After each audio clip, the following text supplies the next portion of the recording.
बिस्मिल्लाहिर्रहमानिर्रहीम। अस्सलाम वालेकुम। कैसे भी उम्मीद करता हूँ आप खैरियत से होंगे। दोस्तों, काफ़ी दोस्त पूछ रहे थे कि मैंने काफ़ी अपनी वीडियो में ईज़ा बयान का स्प्रे और साथ में बुरान का स्प्रे का जिक्र किया, लेकिन उसका सही टाइम नहीं बताया और उसके फ़ायदे नहीं बताए।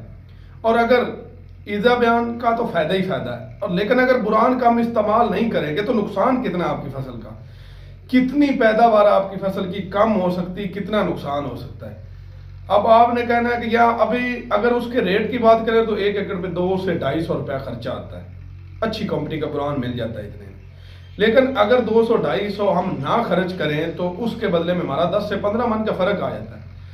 कैसे अब नुकसान होता है, पहले मैं आपको जरा वो बता लूं, फिर मैं इसके फायदे पे बात करता हूँ। उसके बाद मैं ये भी बताता हूँ कि धान की कौन सी जो वैरायटी उसको किस टाइम पे इसका स्प्रे करना है कि इसका हमें ठीक रिजल्ट मिलेगा, अच्छी पैदावार हमें मिलेगी। पहले दोस्तों बुरान का मैं नुकसान बताता हूँ। बुरान का जो नुकसान है, आपकी जो फसल है, अगर धान की फसल है, हम उसकी तरफ ही आ जाते हैं। धान की फसल है तो उसमें आप एक सिट्टा निकालें, एक मुंजर निकालें, तो उसमें से आपको काफी दाने खाली नजर आते हैं। मतलब पंजाबी में जिसे हम कहते हैं कि थोथ भाई हो गया, मुंजर सारी थोथ होगी, इसमें दाने कम है। अगर उसमें 100 दाना है, एक मैं एग्जांपल देता हूँ, तो उसमें से 30% जो है वो मुंजर खाली निकल आती, मतलब 30% थोथ निकल आता। तो ये बुरान के नुकसान है कि ये बिल्कुल थोड़े पैसों में ये आता है, लेकिन अगर ये ना करें तो नुकसान फसल का इतना हो जाता है। अब भी आते हैं फायदे की तरफ। सबसे पहले हम शुरू करते हैं जो थोड़े से कम दुरानिये की वैरायटी है, जैसे 1692 1509। पहले मैं उसके बारे में आपको बता दूं। तो ये सब बताने से पहले आपसे छोटी सी रिक्वेस्ट है कि अगर आप हमारे चैनल पर नए हैं तो चैनल को सब्सक्राइब कर लें और बेल आइकन को दबा लें, ताकि फसलों के मुताबिक हम जितनी अच्छी इन्फॉर्मेशन अपने किसान भाइयों के लिए, अपने फार्मर भाइयों के लिए बना रहे होते हैं, वो बर वक्त आप तक पहुंचती रहे और आपका फायदा हो सके। दोस्तों, चैनल का और कोई मकसद नहीं, सिर्फ यही मकसद है कि किसान कामयाब होगा तो मुल्क कामयाब होगा, और किसान की कामयाबी तो हमारी कामयाबी, क्योंकि हम खुद किसान हैं, हमारा किसी कंपनी के साथ कोई तल्लुक नहीं। तो पहले 1692 1509 की हम बात करते हैं कि ये तकरीबन 1692 जो है ये 45 दिन की जब होती तो ये गोब बनाना शुरू कर देती। मतलब वो नजर नहीं आता गोब, लेकिन वो इसके अंदर जो है वो बन जाता है।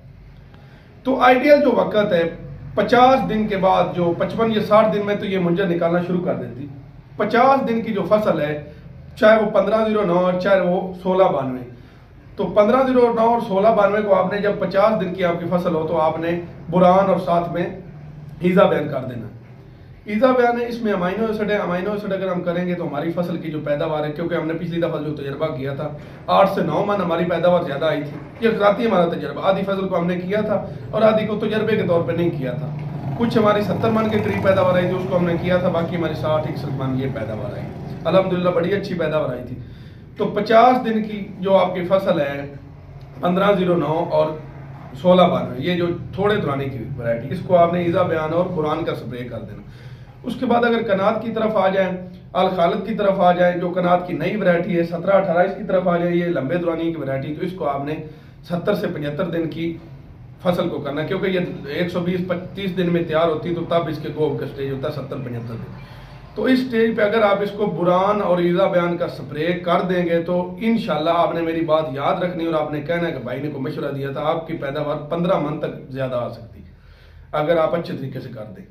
तो ये आपने लाजमी ख्याल करना है। इस दफा आपने अपनी फसल को ईज़ा बयान और बुरान का स्प्रे लाजमी करना है, इंशाल्लाह आपको इसके अच्छे फायदे मिलेंगे। तो आज मैंने ये हर चीज आपको क्लियर कर दी कि किस टाइम पे आपने करना है और किस स्टेज पे कौन सी फसल को करना है। तो उम्मीद करता हूँ वीडियो आपको समझ आ गई होगी। ये छोटी सी वीडियो बनाने का मेरा मकसद यही था कि मैं जल्दी जल्दी आपको इसके बारे में समझा दूँ।